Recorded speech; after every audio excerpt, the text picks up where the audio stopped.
Hey hi everyone, welcome back to my blog. তো 21শে মে ছিল আমার বার্থডে, আর এটা ছিল বার্থডের আগের দিন রাত, মানে রাত 12টার সময়।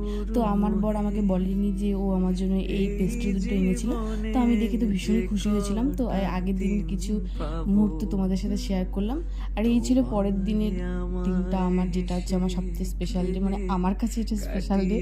তো ওই দিন আমি সকালবেলা ঘুম থেকে উঠেই পুজো দিতে গেছিলাম, মানে সকালবেলা। তো এবার আমি দিনাটাতেই ছিলাম, তো দিনাটার ওখানে অনেকগুলো মন্দির ছিল, তো সেখানে আমি গেছিলাম। আর সেদিন প্রচুর গরম পড়েছিল, আর আমার বার্থডেতে প্রতিবারই খুব গরম পড়ে। তো তারপর বাইরে থেকে ঘুরে এসে দেখি আমার জন্য অনেক রকমের রান্না হয়েছিল। আমার প্রতিবার বাড়িতেও আমাকে অনেক রকমের রান্না করে খাওয়াতো মা, আর এবারেও আমার শাশুড়ি মা আমাকে অনেক কিছু রান্না করে খাইয়েছে। আর এটা দেখে ভীষণই খুশি হয়ে গেছিলাম। আর এই যে আমার বর আমার জন্য গিফট অর্ডার করেছে, আর আমি তো সেটা দেখে ভীষণ খুশি হয়ে গেছিলাম। বার্থডের দিন গিফট পেলে এটার থেকে খুশি আর কখনোই মানে কেউ হয় না। মানে বার্থডে গিফট